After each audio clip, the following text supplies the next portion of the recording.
a recordar un poco la historia en la época de cuando el pueblo de Israel elegía a sus reyes. Si tú lees esta parte, te das cuenta que se levantaban reyes, que había un vaivén de reyes y no había una estabilidad. Se levantaban reyes, los cuales a veces seguían la voluntad de Dios, agradaban a los ojos de Dios, luego se apartaban, luego regresaban, luego se levantaba otro rey y completamente no tenía para nada en cuenta la palabra de Dios ni la voluntad de Dios, no tenía interés por agradar a Dios. Se levantaban reyes que adoptaban dioses ajenos de los pueblos vecinos, adoptaban estatuas, construían estatuas, rendían cultos, y podemos ver un vaivén en cuanto a la fe del pueblo de Israel, dependiendo de los reyes que se levantaban. Así fue hasta que surgió un rey que se llamaba Josías. Este rey tenía en su corazón la voluntad de agradar al Señor.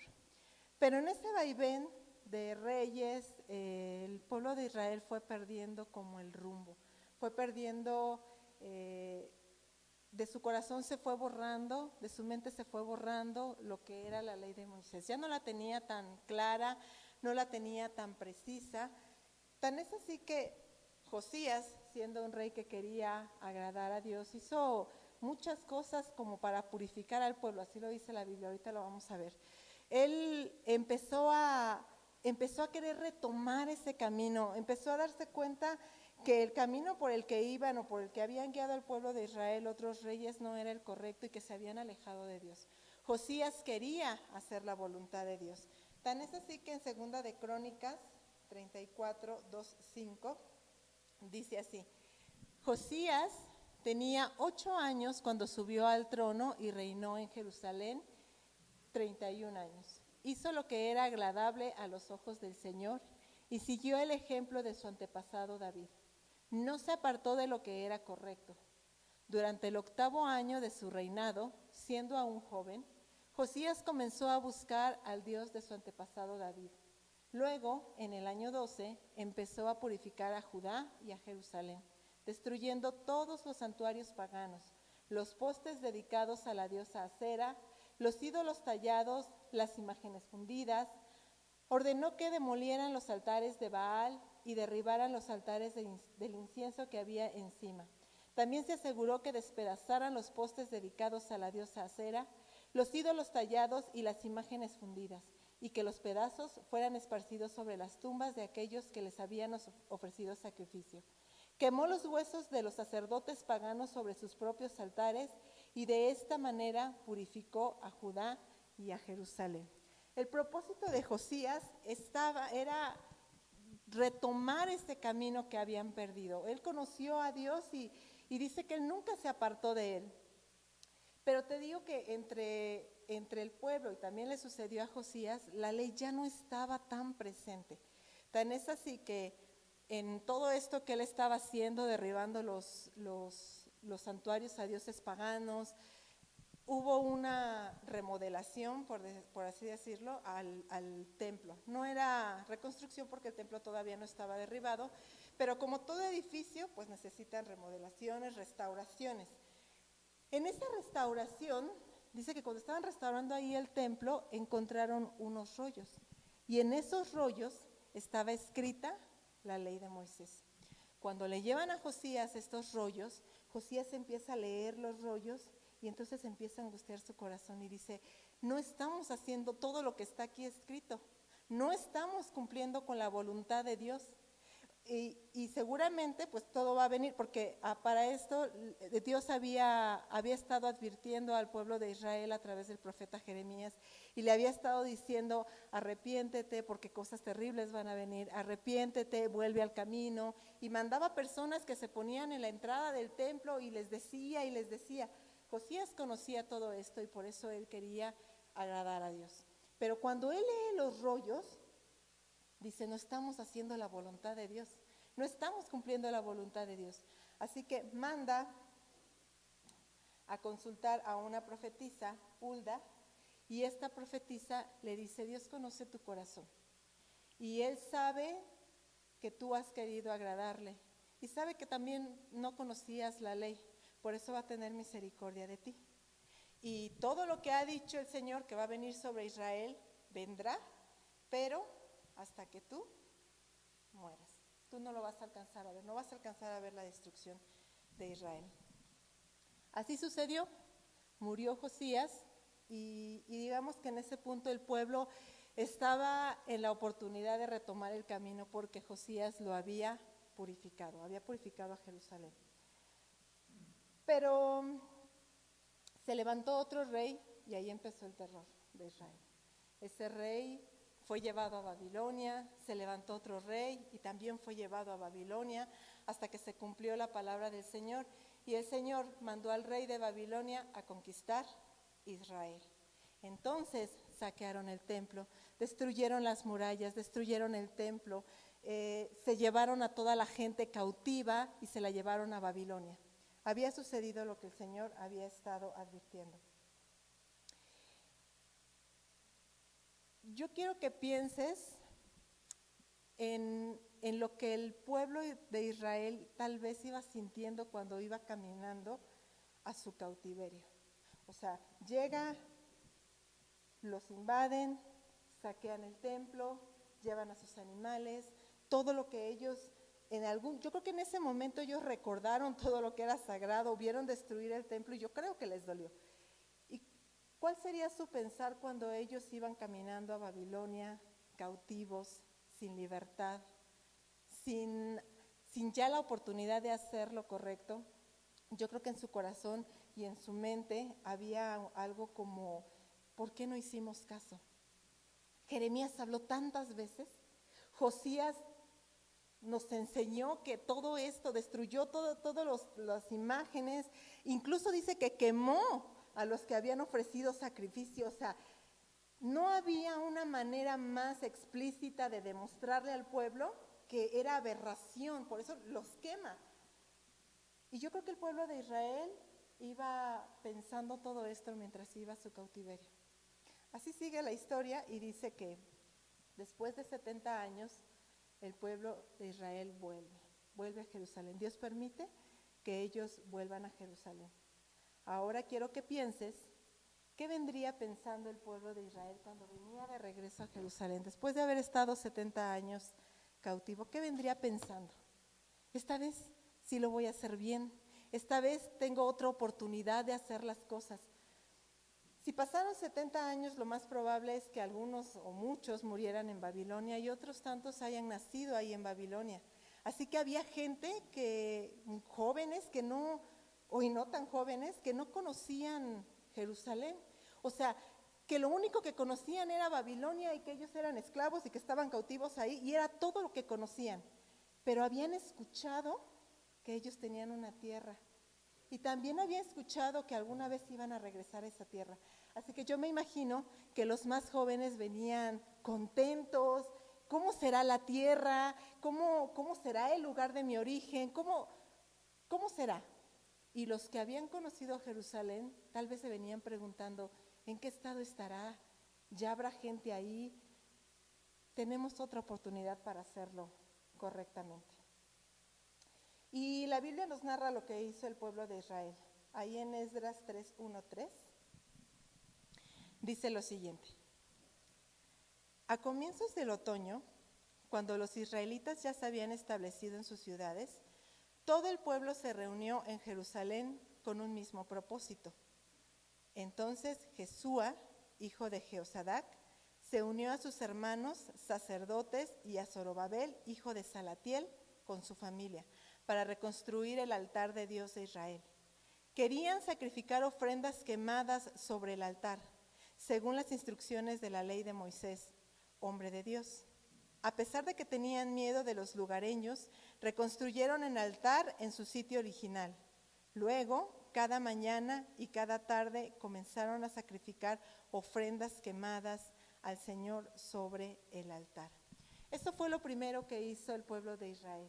Ellos llegaron, obviamente, se establecieron, pero después corrieron y ahí en medio de las ruinas donde antes estaba el altar, ahí se reunió todo el pueblo y dijo, vamos a levantar el altar y vamos a ofrecer otra vez ofrendas quemadas a Dios. Vamos a expiar nuestros pecados, vamos a estar otra vez en contacto con Dios. Era la necesidad del pueblo de Israel. Muchos, seguramente los más jóvenes, no lo habían hecho nunca y tuvieron que aprender de los demás, de los que ya sabían hacerlo. Pero esa fue la necesidad del pueblo de Israel. Después, sigue contando, después de haber levantado el altar, dice en Esdras 3, 10, 13,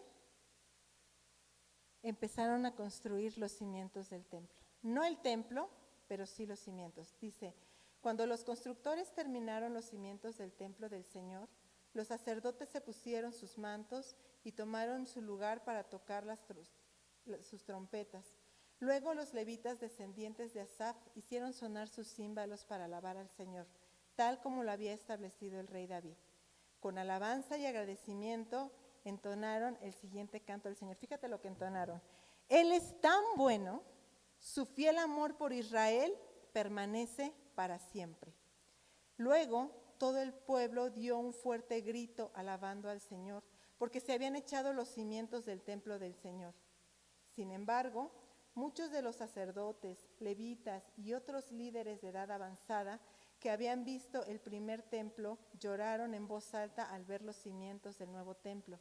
Los demás, en cambio, gritaban de alegría. Los gritos de alegría se mezclaron con el llanto y produjeron un clamor que podía oírse a gran distancia. Por eso te digo que el pueblo de Israel nos da un reflejo de muchos de nosotros.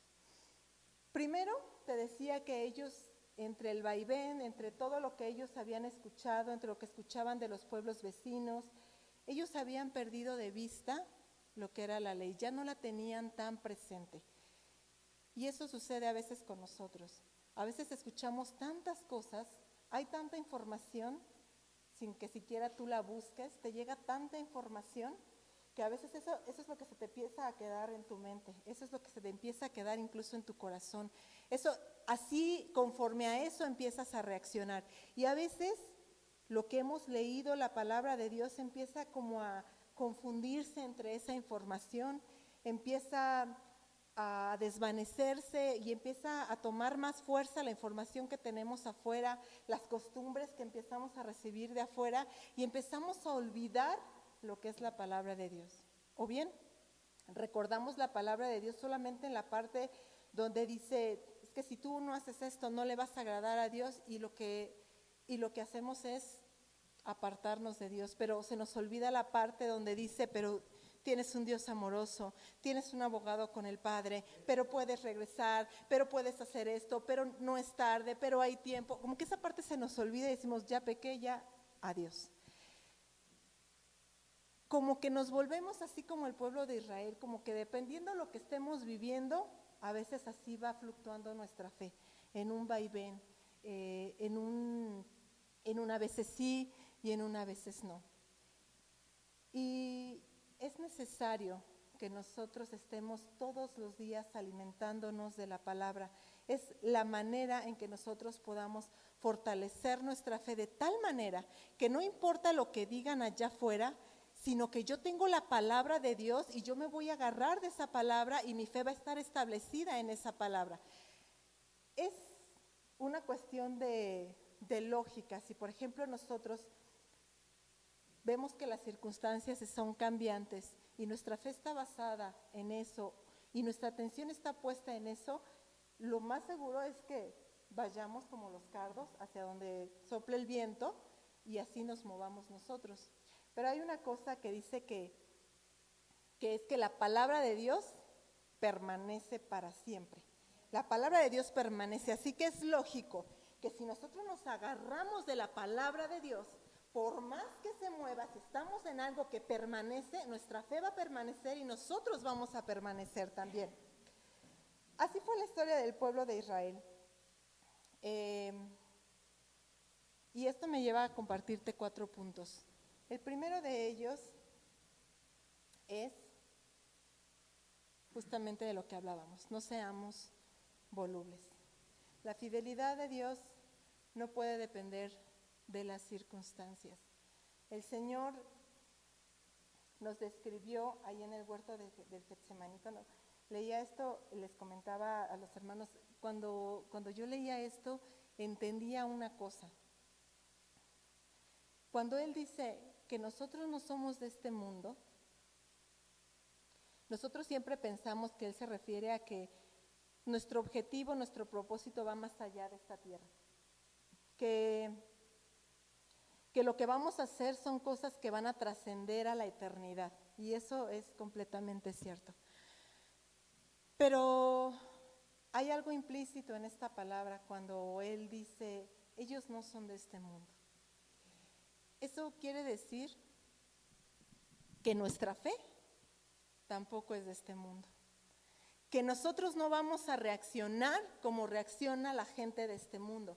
Que cuando vienen las circunstancias, nosotros no vamos a reaccionar igual que reacciona la gente de este mundo. Porque en otras palabras, lo que el Señor está diciendo, ellos son extraordinarios. Y por lo tanto, su fe tiene que ser de otro nivel. Su fe tiene que ser extraordinaria, su vida tiene que ser extraordinaria, no como la vida de cualquier otra persona de este mundo, porque a veces nosotros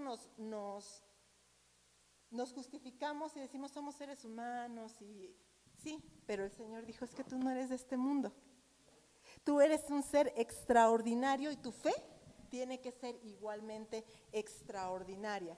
Esa es la declaración que el Señor hace. Y nos dice, tienes que tener estabilidad. Una de las cosas más difíciles en esta vida, creo yo, es lograr una estabilidad, en cualquier sentido. Una estabilidad económica, una estabilidad espiritual, una estabilidad emocional. Cualquier estabilidad creo yo que es difícil de conseguir porque se necesita de mucha madurez. Pero yo creo que ya es tiempo, ya ha llegado el tiempo y es el llamado del Señor, que nosotros dejemos ya de ser una iglesia, no nosotros solamente, sino que la iglesia del Señor deje de ser una iglesia fluctuante, una iglesia voluble, una iglesia que a veces decimos amén, amén, amén, amén a todo, o sea, y cualquier palabra, porque es palabra del Señor, decimos sí, es palabra del Señor, la recibo, la acepto, y a veces decimos no estoy como tan de humor, es que las cosas están muy difíciles.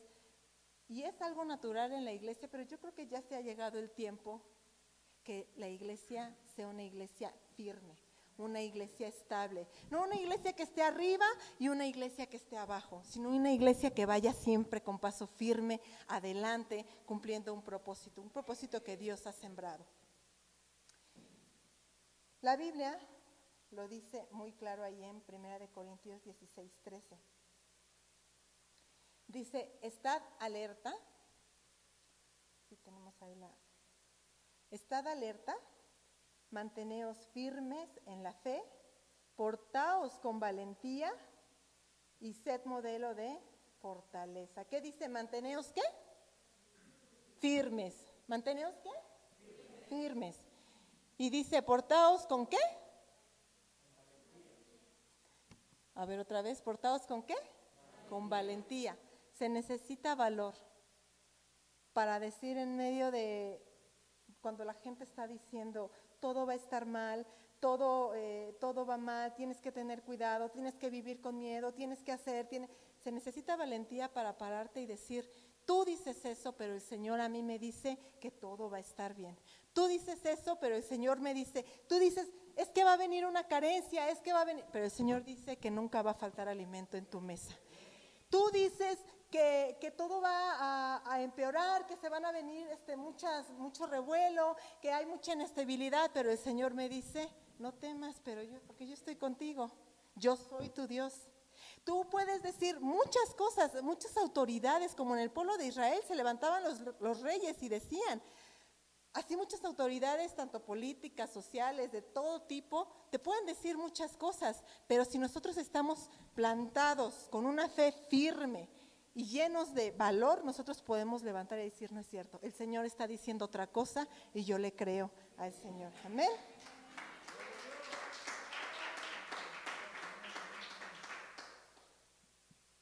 Esto me lleva al siguiente punto. Siempre hay tiempo de volver. Para lograr esa estabilidad, casi siempre es necesario un proceso, siempre es necesario un proceso.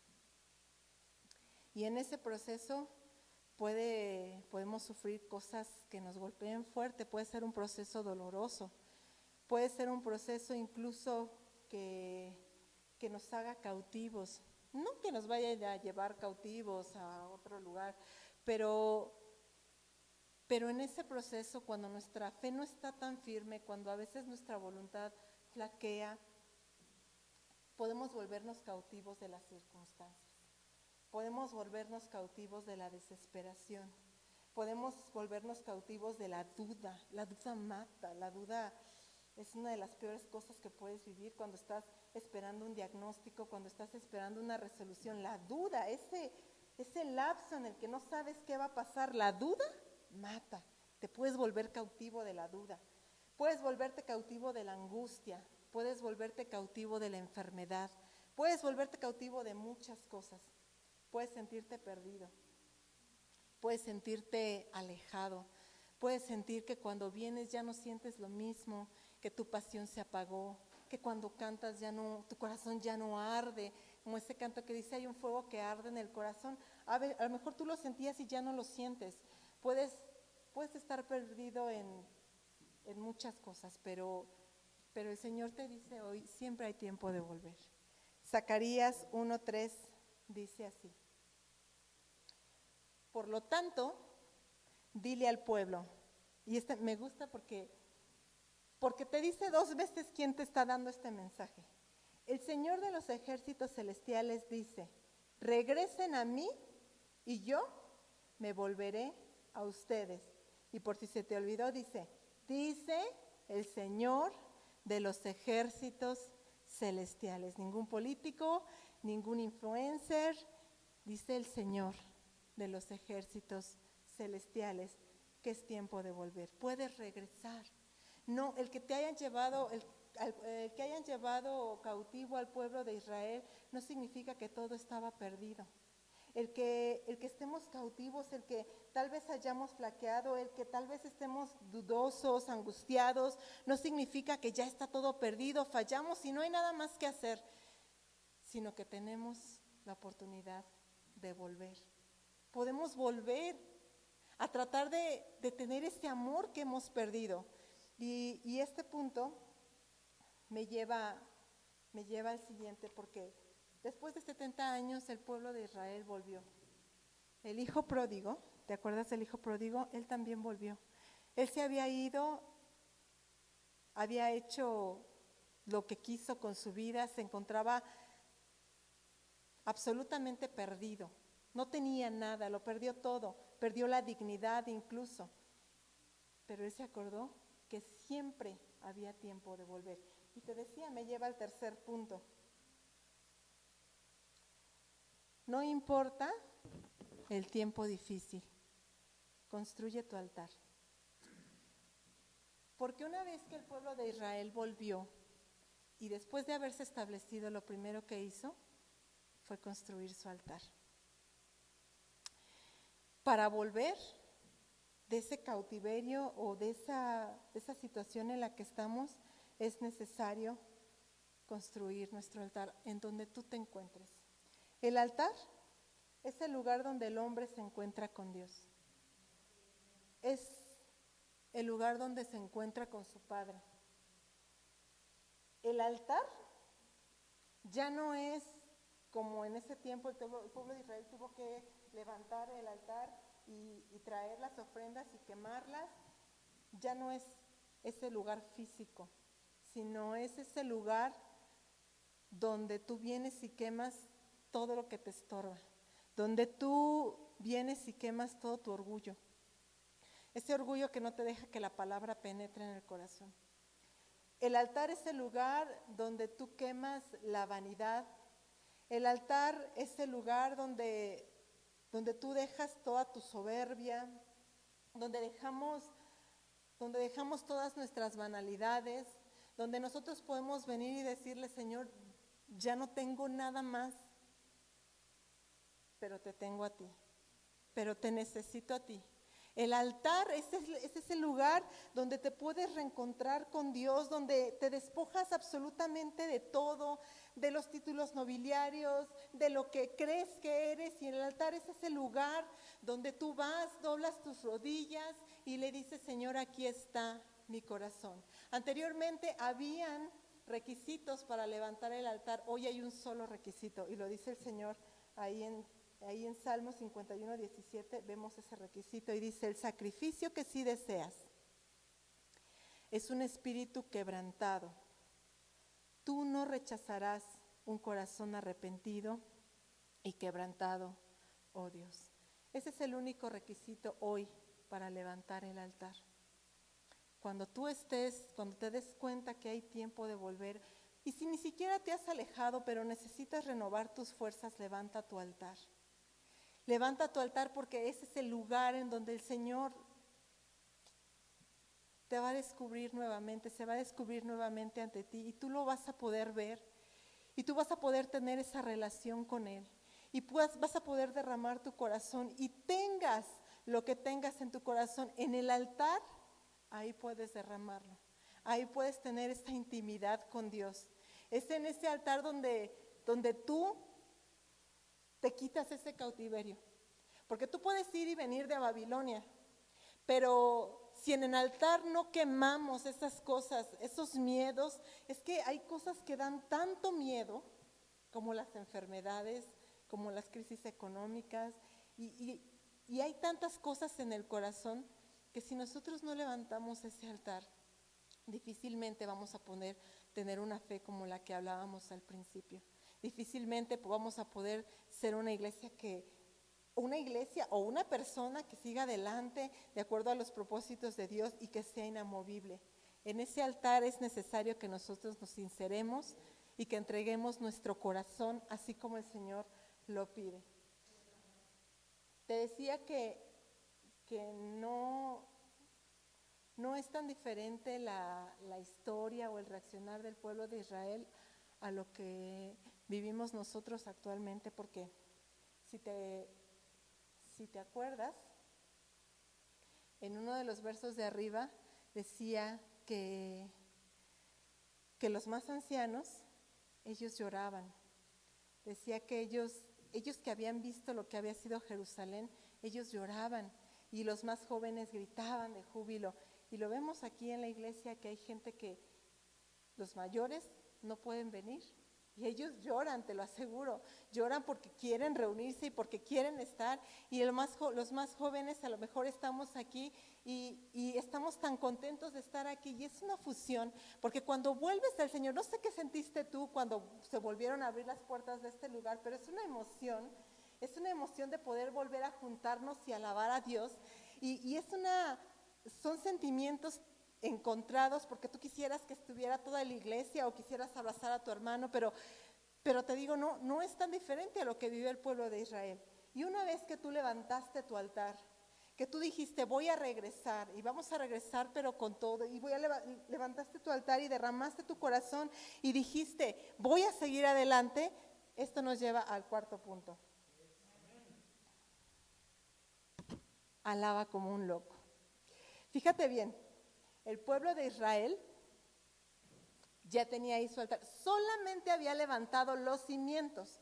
O sea, imagínate la imagen, estaba todo destruido, los muros estaban destruidos, ellos vienen, levantan el altar donde estaba, pero estaba en medio de las ruinas. El templo seguía en ruinas. Ellos levantaron el altar y después empezaron solamente a construir los cimientos. Y eso generó algo en ellos, en su corazón. ¿Y de qué magnitud debió ser la alabanza de Israel? Que si nos regresamos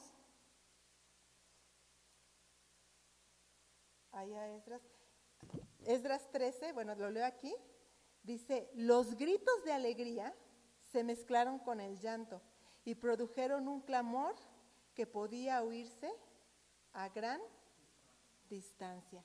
¿De qué magnitud era la alabanza del pueblo de Israel? Que sus enemigos, si sigues leyendo, dice, sus enemigos los escucharon. Y no solo los escucharon, vinieron a ver y dijeron, vamos a construir con ustedes. Pero aquí lo que me llama la atención es que, aquí si sales a veces ya el ruido no se escucha. ¿De qué magnitud era la alabanza del pueblo de Israel? Para que se escuchara, para que sus enemigos escucharan a lo lejos y vinieran a decir, ¿qué es lo que está pasando aquí? Esa es la magnitud de la alabanza que tenemos que tener nosotros. Tenemos que levantarnos y adorar como locos, porque el pueblo de Israel tenía que parecer loco, porque era un pueblo que venía del cautiverio, era un pueblo que no tenía nada, que su ciudad estaba destruida, y aún así bastó que levantaran el altar y que derramaran su corazón delante de Dios para que pudieran levantar su alabanza y su alabanza se escuchara y los enemigos de Israel escucharan esa alabanza. Hoy es tiempo que Sión, y es tiempo que tú en lo personal levantes tu voz. Fíjate, lo que cantaban el pueblo de Israel venía del cautiverio y decía, Dios es bueno porque le había permitido regresar. Hemos pasado tiempos difíciles, pero Dios es bueno porque nos ha permitido regresar. Hemos pasado, no solamente hablo de la pandemia, sino a nivel personal. Yo sé que hemos pasado cosas bien difíciles, pero hoy podemos levantar nuestro altar y decir, Dios es bueno porque nos ha permitido regresar y estar en este lugar. Porque yo sé que la enfermedad ha venido. Y sé que a veces te has sentido cautivo.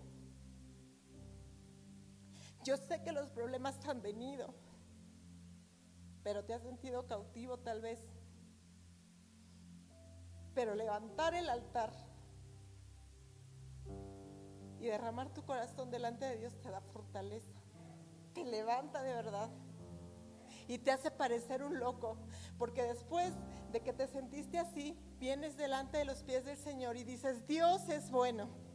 Y hoy tenemos que levantar nuestra voz y nuestra alabanza, abrir nuestra boca y que el enemigo escuche que en esta iglesia hay gente loca, sí, loca por adorar a Dios.